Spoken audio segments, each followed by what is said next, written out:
Marcus Chen stared at the holographic display floating above his workstation, blinking twice to make sure he wasn't hallucinating from too much recycled air. The official seal of the interspecies labor exchange rotated slowly, casting blue light across his cluttered desk in the agricultural bay of Kepler 442b Colony Station. Workforce allocation notice, the synthetic voice announced with all the enthusiasm of a dying battery. Personnel ID, Chen Marcus. Classification, Agricultural Engineer Level 7. You have been assigned one Veiltheran female, designation VTF 7429, effective immediately. Standard productivity metrics apply. Please acknowledge receipt. Marcus rubbed his temples, feeling a headache building behind his eyes. VTF 7429, they're giving workers serial numbers now. His workstation chirped. Clarification requested. Veiltheran designation VTF 7429 translates to Lyra in Standard Galactic. Worker specialization, general labor. Maintenance requirements, standard humanoid nutrition 6. 7 hours sleep cycle, minimal social interaction recommended. Minimal social interaction, Marcus muttered, scrolling through what looked like an instruction manual for a piece of equipment rather than a sentient being.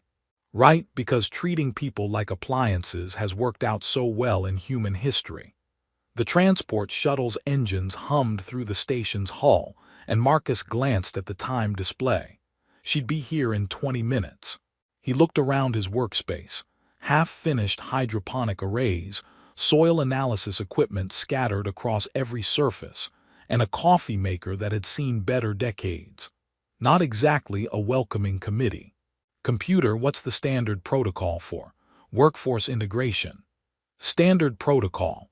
Assign quarters in worker block C, establish daily task schedules, maintain professional distance to ensure optimal productivity. Marcus grimaced. Worker block C was barely a step up from the storage compartments.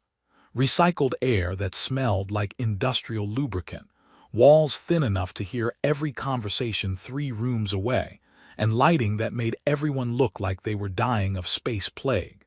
Yeah, that's not happening. 20 minutes later, Marcus stood in the docking bay, watching a shuttle that looked like it had been assembled from spare parts settle onto the landing pad. The airlock cycled with a hiss, and a figure emerged from the cramped passenger compartment. Marcus's breath caught in his throat. The woman, Lyra, moved with a fluid grace that seemed to defy the artificial gravity. Her skin held a subtle luminescence, like moonlight on water, and her hair fell in silver waves past her shoulders. But it was her ears that marked her as distinctly non-human. Long, pointed, and elegant, they extended gracefully from her head, twitching slightly as she took in her surroundings. Her eyes, large, luminous silver orbs, met his across the bay, and for a moment Marcus forgot how to breathe. VTF 7429 reporting for assignment, she said, her voice carrying a musical quality that made even the bureaucratic phrase sound like poetry. Marcus, he managed, then cleared his throat. I'm Marcus Chen. You're, assignment supervisor. The words tasted wrong in his mouth. She blinked slowly, those silver eyes studying him with an intensity that made him feel like she was reading his soul. I am Lyra. Well, Lyra, welcome to the glamorous world of agricultural engineering on the edge of nowhere. Marcus gestured around the docking bay, where the most exciting feature was a safety poster warning about the dangers of explosive decompression. The good news is the food's terrible, but the company's worse. For the first time, something flickered in her expression, not quite a smile, but a softening around her eyes. You joke about your situation. Constantly. It's either that or cry into my coffee, and I only have so much coffee. They walked through the station's corridors, past other colonists who stopped their conversations to stare. Marcus noticed how they looked at Lyra, not with curiosity, but with the calculating gaze of people evaluating a tool's usefulness. Your quarters are this way, Marcus said, leading her past worker block C toward the residential section. I was informed I would be assigned to the worker barracks. Yeah, well, I was also informed that the coffee maker in the break room actually makes coffee, but what it produces is closer to industrial solvent. Marcus palmed the door to the guest quarters. These are yours. Lyra stepped inside, her ears twitching as she took in the space. It wasn't luxury, a bed, a desk, a small viewport showing the star field beyond, but it was clean, private, and had actual decorative elements instead of warning labels. I do not understand, she said quietly. What's not to understand? You're a person, not cargo. You get treated like one. She turned to face him, and Marcus saw something in her expression he couldn't quite identify. Confusion, maybe, or disbelief. The others of my kind on this station, they are housed in the worker blocks.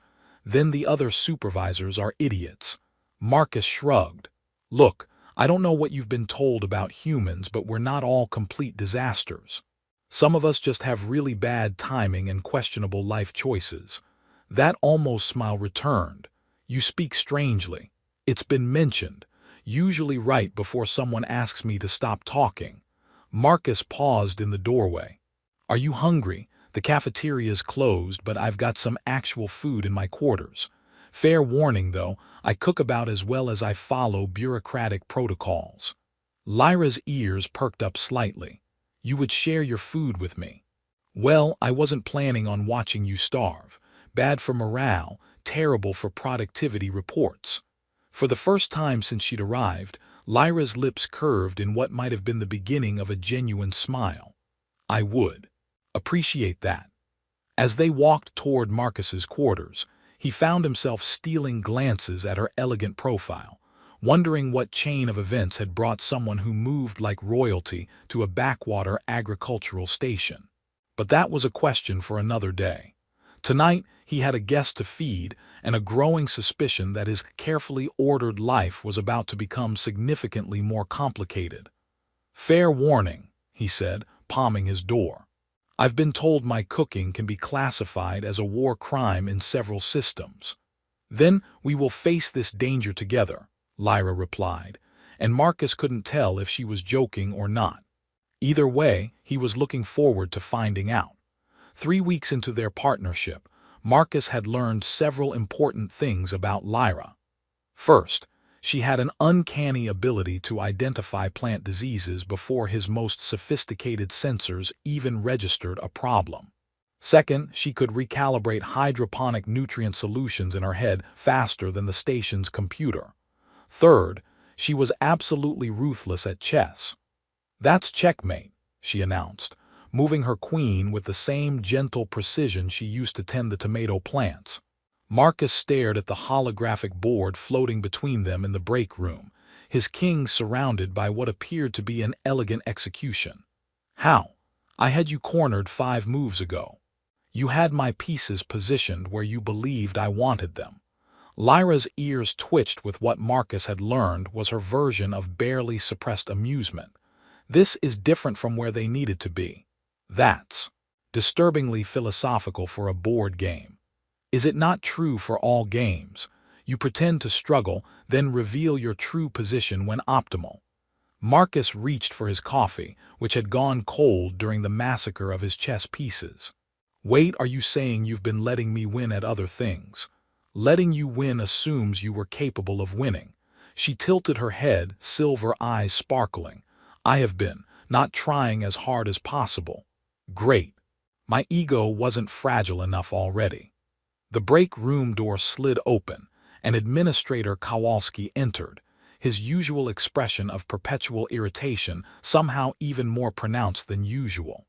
Behind him trailed Jenkins and Morrison, 2 supervisors who treated their Veiltheran workers like particularly sophisticated farming equipment. Chen, Kowalski said, eyeing the chess set with disapproval. Playing games during work hours. It's lunch break, sir, and technically this is advanced pattern recognition training. Is that what we're calling it? Jenkins smirked, glancing at Lyra. Heard your workers been giving you ideas about crop rotation. Might want to keep her focused on actual work instead of pretending she understands agricultural theory. Marcus felt his jaw tighten. Those ideas increased yield in Section 7 by 30%. Lucky guess, Morrison added. These aliens are good at mimicking intelligence, but don't mistake it for actual understanding. Lyra's ears flattened slightly against her head, and Marcus saw her hands curl into fists on the table. The temperature in the room seemed to drop several degrees. Right, Marcus said, standing up. Well, this has been a delightful display of ignorance, but Lyra and I have actual work to do. Don't get too attached, Chen, Kowalski warned. The labor exchange expects results, not friendship. Keep your worker in line, or they'll reassign her to someone who will. After they left, Marcus turned to find Lyra staring at the chess board, her expression unreadable. I apologize, she said quietly. My presence causes you difficulty. Their stupidity causes me difficulty. You cause me to actually look forward to coming to work, which is, frankly, terrifying. She looked up at him, and Marcus saw something vulnerable in her silver eyes. Why do you defend me? Because you're a person, not a possession, and because watching you demolish me at chess is the most fun I've had in months. That almost smile returned.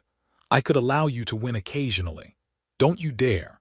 My ego will survive, but my respect for your strategic brilliance might not. Later that afternoon, Marcus found Lyra in Hydroponics Bay 3, kneeling beside a wilting cucumber plant that had been marked for disposal. Her hands hovered over the yellowing leaves, and for a moment, Marcus could have sworn he saw a faint glow emanating from her fingertips. The nutrient sensors show everything's normal, he said, approaching carefully. Your sensors measure what you expect to find, Lyra replied, not looking up. They cannot detect what you do not know exists, such as, the plant is not sick, it is lonely. Marcus blinked. I'm sorry, did you just say the cucumber is lonely? Plants in my home communicate through root networks, chemical signals, electromagnetic fields. Here, they are isolated in individual containers, cut off from their natural connections. She touched the soil gently. They wither not from disease but from solitude. That makes sense. Symbiotic relationships, chemical signaling. Marcus pulled up the plant's data on his tablet. But how did you know to look for that? Lyra's ears drooped slightly. I recognized the signs of isolation. The simple statement hit Marcus harder than he expected. He watched as she carefully transplanted the cucumber into a larger container with several other plants, arranging them so their root systems could interact. There, she said, standing and brushing soil from her hands. They will recover now. How long have you been doing this, fixing things everyone else gave up on? Is that not what partners do, find solutions others miss? Partners, Marcus repeated, surprised by how much he liked the sound of that word. Yeah, I guess they do. The next morning, Marcus arrived at the hydroponics bay to find Lyra already there, surrounded by plants that seemed unusually vibrant. The cucumber from yesterday stood upright, its leaves a healthy green, while the tomatoes nearby appeared to be practically glowing with health. Morning, he called out. Sleep well. I do not require as much sleep as humans, she replied, not looking up from the nutrient readouts she was studying. I spent the night optimizing the growth cycles for maximum efficiency. Marcus looked around the bay, noticing details he'd missed before.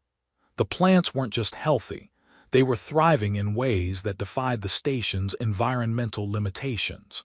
Growth rates that should have been impossible, yields that exceeded every projection. Lyra, he said carefully, exactly what kind of agricultural experience do you have? She paused, her ears twitching with what Marcus had learned meant she was choosing her words carefully. I have spent much time in gardens. What kind of gardens? The kind where plants sing when they are happy. Marcus stared at her. Plants don't sing. Yours do not. Mine did. She turned to face him, and for a moment her silver eyes held depths that seemed to contain entire worlds. There are many things about my people that your labor exchange files do not mention. Such as why someone with my background would be assigned to manual labor on a distant colony. Before Marcus could respond, his communicator chimed with an urgent message. Emergency in Bay 7, complete crop failure, blight spreading rapidly. We need to go, he said, but Lyra was already moving, her expression grim. Yes, she agreed, and Marcus caught something in her tone that made him think she'd been expecting this. We do. Bay 7 looked like a botanical crime scene. What had been thriving wheat stalks that morning were now blackened, twisted remnants that crumbled at the slightest touch. The air reeked of decay and something else, something that made Marcus's nose burn and his eyes water. How long since the first symptoms? Dr. Reeves, the station's chief botanist, was practically vibrating with panic as she waved her scanner over the devastated crops. 6 hours, reported Jenkins, who looked like he'd rather be anywhere else. Started in Section A, spread to the entire bay before we could contain it. Marcus surveyed the damage while Lyra moved silently through the rows, her ears twitching as she examined the dead plants. The blight was unlike anything in the agricultural databases. It consumed plant matter at a molecular level, leaving behind a crystalline residue that sparkled ominously under the grow lights. Recommendations. Administrator Kowalski demanded, his face red with stress. The food supply for the entire station could be compromised. Incinerate everything, Dr. Reeves said immediately. Sterilize the bay, replace all growing medium, start over with new seeds from the backup stores. That'll set us back 3 months, Marcus protested. The colonists on extended tour will be on emergency rations. Better than starvation, Kowalski snapped. Jenkins, start the incineration protocols. Wait, Lyra said quietly, but her voice carried an authority that made everyone stop. This is not necessary. Doctor. Reeves turned to her with barely concealed irritation. I'm sorry, but agricultural theory requires actual education, not just— The blight is not a disease, Lyra interrupted, kneeling beside a fallen wheat stalk. It is a defense mechanism. Defense against what? Marcus asked, moving closer to her. Isolation, forced growth in unnatural conditions. The plants are choosing to die rather than continue in suffering. Jenkins snorted. Plants don't choose anything. They're vegetables. Your vegetables, perhaps, Lyra said with a slight smile that didn't reach her eyes. Mine were considerably more opinionated. Marcus watched as she picked up a handful of the crystalline residue. Instead of crumbling, it began to glow faintly in her palm. Lyra, what are you doing? Asking them what they need. She closed her eyes, and Marcus could have sworn he heard something, a whisper at the edge of hearing like wind through leaves. They are afraid, confused. They do not understand why they cannot connect to the network of growing things. The network of— Dr. Reeves began, then stopped as the glow in Lyra's hands intensified. May I try something? Lyra asked, looking directly at Marcus. It will require trust. What kind of trust? The kind where you believe I am more than my labor exchange designation suggests. Kowalski stepped forward. Absolutely not. We're not risking the entire food supply on alien superstition. With respect, Administrator, Marcus said, not taking his eyes off Lyra, your solution involves destroying everything anyway. What do we have to lose? Our jobs, for starters, Jenkins muttered. Do it, Marcus told Lyra. Whatever you need. She nodded, then placed her hands on the nearest dead plant. The glow spread from her fingertips, flowing through the crystalline residue like liquid light. The air shimmered, and Marcus felt something shift in the atmosphere, a sense of connection, of communication happening on a level he couldn't quite perceive. What is she doing? Dr. Reeves whispered. Apparently therapy, Marcus replied, watching in fascination as the glow spread from plant to plant, following the root networks through the growing medium. Plant therapy, Jenkins said flatly. That's a new one. You've never had to explain to a tomato plant why it can't talk to its cousins, Lyra said without opening her eyes. It is surprisingly difficult. The glow reached the far end of the bay, and suddenly the crystalline residue began to change. Instead of the sickly sparkle of decay, it pulsed with warm, golden light. The blackened stalks straightened, their color shifting from death black to healthy green. "Impossible, Doctor." Reeves breathed, her scanner chirping frantically as it registered the impossible readings. "Improbable," Lyra corrected, opening her eyes. "But not impossible. Plants want to live. They simply needed to remember how." Within minutes, Base 7 had transformed from an agricultural disaster zone into something that looked more like a botanical paradise. The wheat didn't just recover, it thrived, growing taller and fuller than the original crop. The other plants followed suit, their leaves rustling with what sounded almost like contented sighs. "How?" Kowalski demanded. "What did you do?" "I listened," Lyra said simply, "and I reminded them that they were not alone." Marcus stared at her, pieces of a puzzle clicking into place. "You're not just good at agriculture. You're something else entirely." "I am whatever you need me to be," she replied, but there was something in her silver eyes that suggested layers of meaning he was only beginning to understand. "The readings are off the charts," Dr. Reeves announced, her scientific excitement overriding her earlier skepticism. "Growth rate increased by 200%, nutrient density up 150%, and the root networks are showing unprecedented connectivity patterns." "So we're not going to starve," Jenkins said. "That's good news." "No," Kowalski said slowly, his gaze fixed on Lyra, "but we're going to have questions, lots of them." "Questions can wait," Marcus said firmly. "Right now, we have crops to harvest and a station to feed." But as they left the bay, Marcus noticed Lyra's ears drooping with what he'd learned was exhaustion. Whatever she'd done had cost her more than she was letting on. "That was incredible," he said quietly as they walked back toward the residential section. "Also probably impossible according to every law of biology I know." "Your laws are limited by your understanding," Lyra replied. "There are other ways of seeing the world, other ways that involve glowing hands and telepathic plants." She looked at him with something that might have been sadness. "Other ways that mark someone as different, as dangerous, as someone who should not be trusted with important things." Marcus stopped walking. "Is that why you're here, on this station, doing manual labor?" "I am here because I refuse to use my abilities the way others demanded."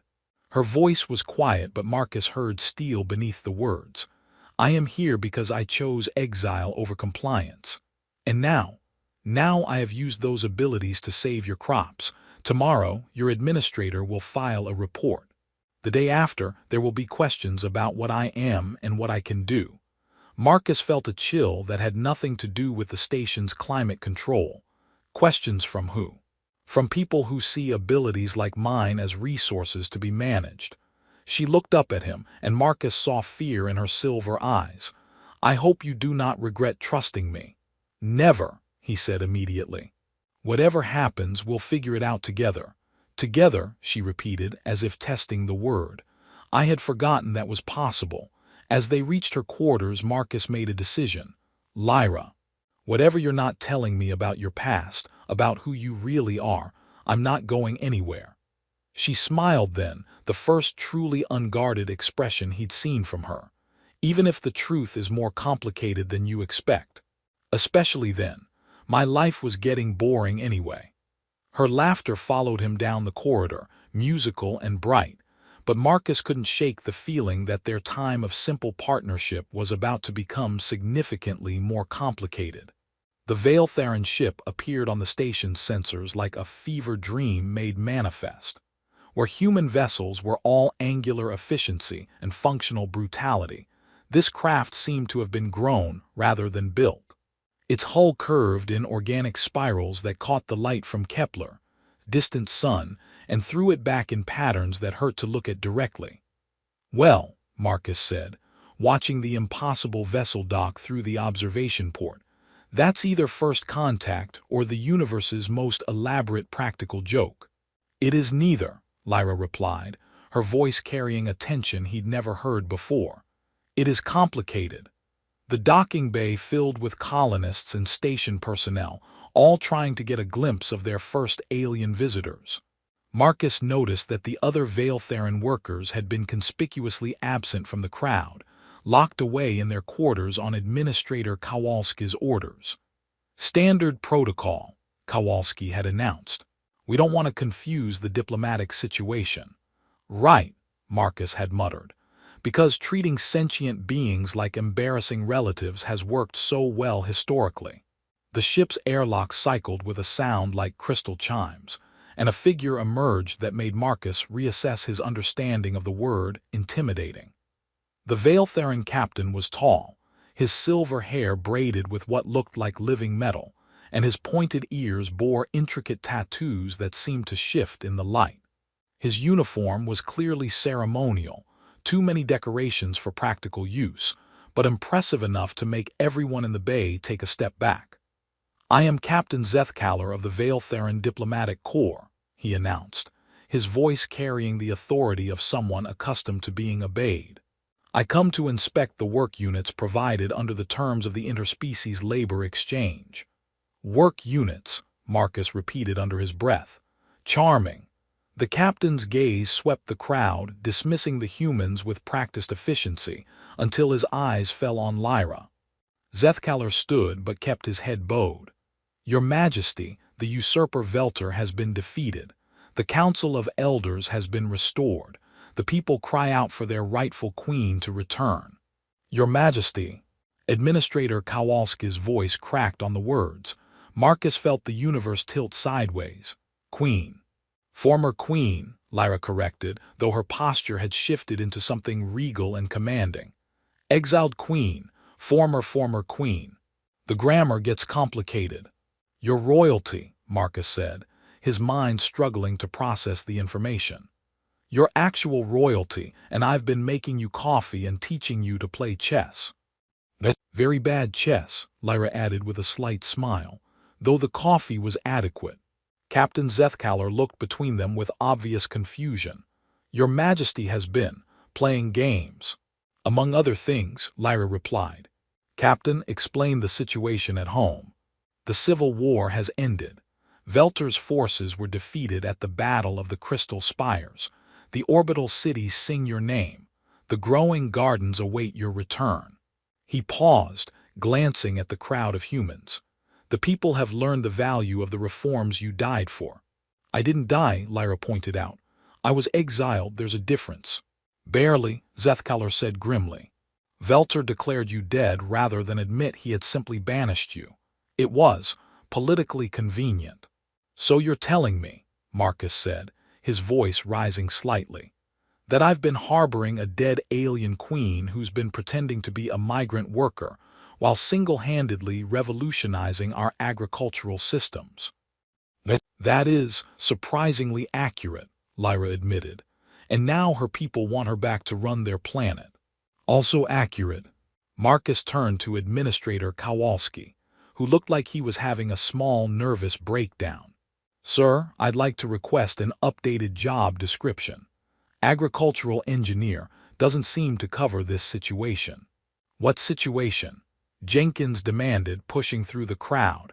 "What's all this about queens and civil wars?" "Oh, you know," Marcus said with false cheerfulness, "the usual. My work partner turns out to be alien royalty in exile. Tuesday stuff." Captain Zethkaller stepped forward, his ceremonial sword catching the light.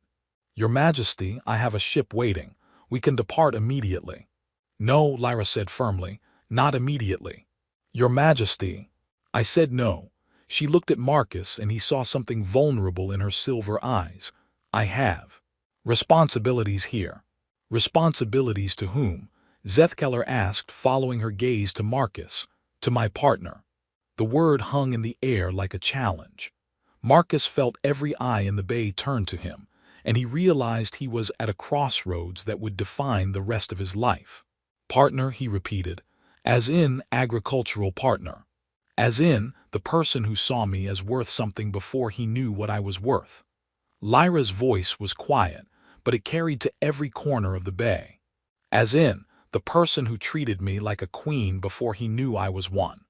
Captain Zethkaller looked between them with growing understanding. "Your Majesty, surely you cannot mean to." I mean exactly what I say, Captain. I will not abandon those who stood by me when I had nothing. But your people need you, Zethkalar pressed. The reconstruction, the reforms, can wait long enough for me to make a proper decision. Lyra turned to Marcus. You have given me something I thought I had lost forever. What's that? A choice.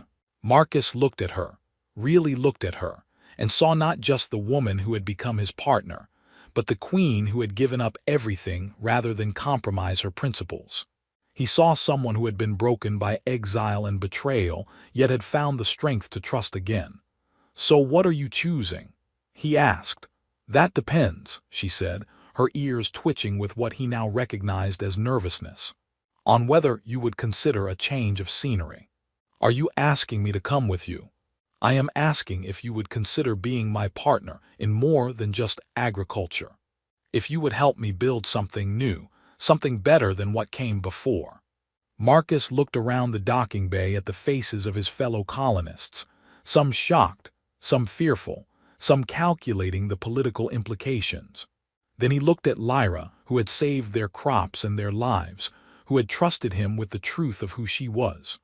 Well, he said finally, I always said I wanted to see the galaxy, though I was thinking more along the lines of a vacation, not a revolution. Is that a yes? That's a yes. He grinned at her shocked expression. Besides, someone needs to keep you from letting me win at chess. Captain Zethkalar cleared his throat. Your Majesty, if I may, the situation at home is complex.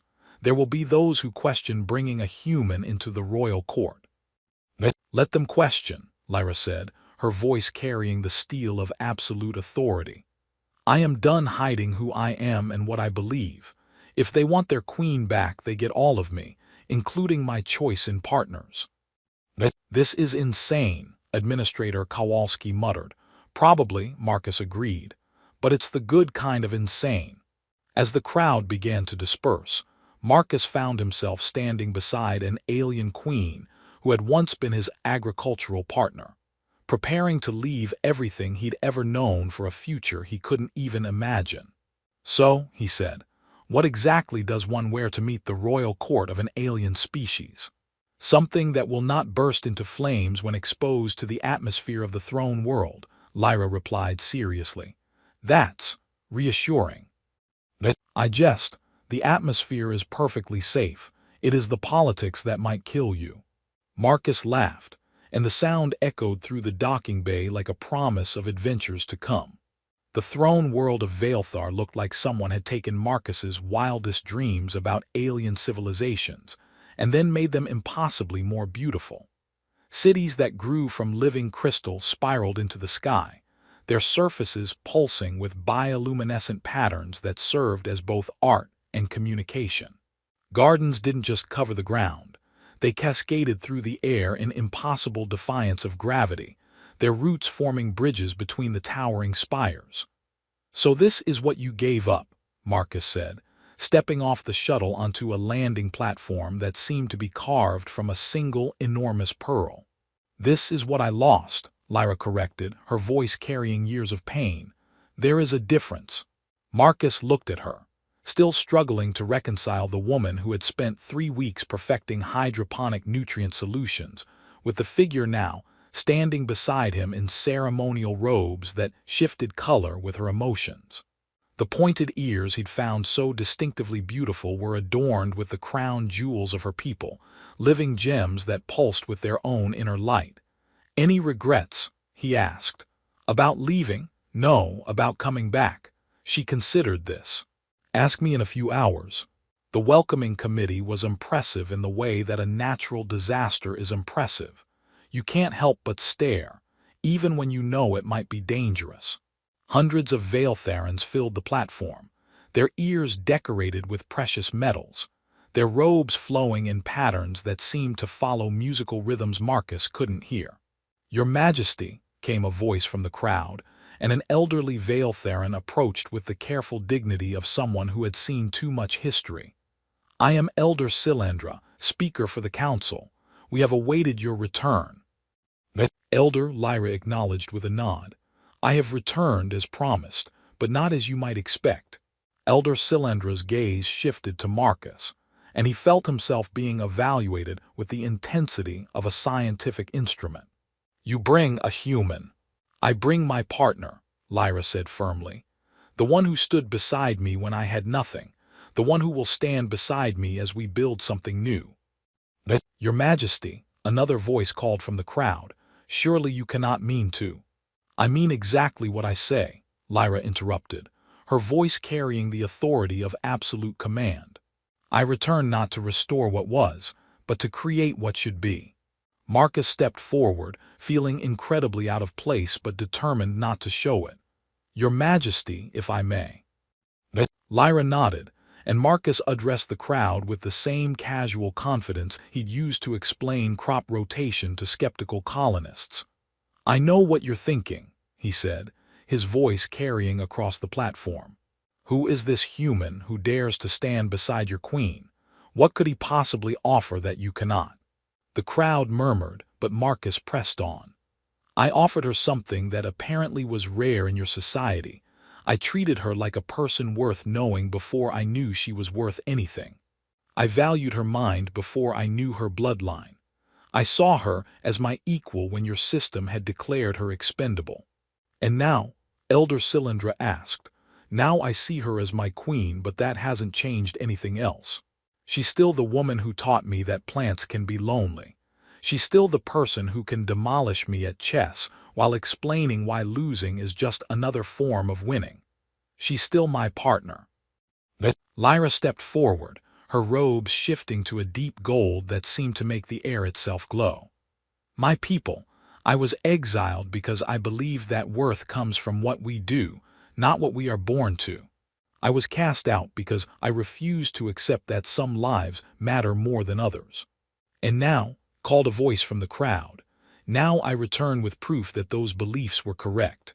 This human saw value in me when I was nothing more than a work assignment. He offered me dignity when your system offered me only labor. He chose to stand beside me when he could have remained safely in his comfortable life." Marcus felt the weight of hundreds of alien gazes upon him, but Lyra continued, "I ask you to choose as well. Choose to see beyond species, beyond birth, beyond the artificial boundaries that divide us. Choose to build a society where worth is earned through action, not inherited through bloodline." "Pretty words," someone shouted from the crowd. "But what of tradition? What of the old ways?" "The old ways," Lyra said, her voice carrying pain and steel in equal measure, "led to civil war. The old ways created a system where I could be exiled for believing in equality. The old ways gave my people as workers to aliens who saw them as equipment." She gestured to Marcus. "This human treated me better as a stranger than my own people treated me as their queen. What does that tell you about our traditions?" Elder Cylindra stepped forward. "Your Majesty, if you would implement these changes, you would need the support of the Council." "I would need the support of the people," Lyra corrected. "The Council serves them, not the other way around." "And if the people refuse?" Lyra smiled, and Marcus saw in that expression the woman who had saved an entire crop with nothing but determination and impossible abilities. "Then I will find new people to serve, starting with those who have been overlooked, undervalued, and forgotten." She turned to address the crowd directly. "I offer you a choice. Help me build a society where a human can stand as equal to a queen, where a worker can become a partner, where exile can become homecoming. Or continue as you were, and watch as the galaxy moves beyond you." The silence stretched for what felt like hours. Then, from somewhere in the crowd, came a sound Marcus didn't recognize, a complex harmony that seemed to rise from the very air itself. More voices joined in, and Marcus realized the Veiltharans were singing. "What are they singing?" he asked quietly. "The song of new growth," Lyra replied, tears streaming down her face. "It is what we sing when old things die and new things are born. Is that good or bad? It is hope." Months later, Marcus stood in the royal gardens, watching Lyra explain hydroponic principles to a group of young Veiltharans who hung on her every word. The gardens themselves had been redesigned. Instead of the rigid hierarchies of the old system, plants and people mixed freely, creating something that was both beautiful and practical. Your Majesty, Elder Cylindra approached, still adapting to the new informality Lyra had insisted upon. The agricultural reforms have increased food production by 40%. The integration programs are ahead of schedule. Good, Lyra said, not looking up from the seedling she was examining. And the human exchange program. 12 human families have accepted positions in the agricultural sectors. They seem to be adapting well to our methods. And our people on human worlds, no longer classified as work units, Elder Cylindra said with something that might have been amusement. They are now cultural liaisons with full diplomatic protection. Marcus looked up from the irrigation system he was calibrating. Fancy words for the same job. Fancy words that ensure they cannot be treated as property, Lyra corrected. Words have power, Marcus. Never underestimate them. Speaking of words, Marcus said, wiping his hands on his work clothes, I've been thinking about job titles. Oh, agricultural engineer and royal consort seems a bit wordy. I was thinking we could simplify it. To what? Partner. Lyra laughed, the sound carrying across the gardens and causing several nearby flowers to bloom in response. Just partner. Just partner. It covers everything important. That evening, as they sat in the garden watching the twin moons rise over the crystal spires, Marcus reflected on the journey that had brought them here. 6 months ago, he had been a mid-level engineer on a backwater colony, going through the motions of a life that felt increasingly meaningless. Now he was helping to reshape an entire civilization, working beside someone who had become not just his partner in work, but his partner in everything that mattered. Any regrets?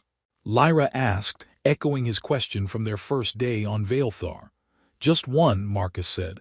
What's that? I regret that it took an alien queen to teach me that the most important thing you can offer someone is to see them as they truly are. And what do you see when you look at me? Marcus considered the question seriously. I see the woman who taught me that plants can be lonely. I see the queen who gave up everything for her principles. I see the person who chose to trust me when she had no reason to. He paused. I see my partner. And when I look at you, what do you see? I see the man who offered me coffee when I expected cruelty. I see the partner who stood beside me when I had nothing. I see the person who taught me that home isn't a place, it's whoever chooses to stay.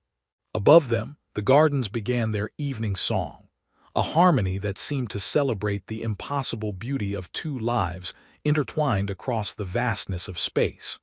Marcus reached for Lyra's hand, and she intertwined their fingers, human and Vaeltharan, partner and partner, building something new together under alien stars. So what's next? Marcus asked. Next, we keep growing, Lyra said. Plants, people, possibilities. We keep choosing to see the best in each other, even when it's difficult. Even when it's impossible. Especially then, she squeezed his hand. After all, we're living proof that the impossible is just another word for something that hasn't happened yet. Marcus laughed, and somewhere in the gardens, new flowers bloomed in response to the sound of joy. The revolution they had started was no longer about changing a government. It was about changing hearts, one partnership at a time. And in a galaxy that often seemed too vast and cold for such small miracles, two people had found each other and decided to build something beautiful together. It was, Marcus thought, the best possible ending to a story that had begun with a bureaucratic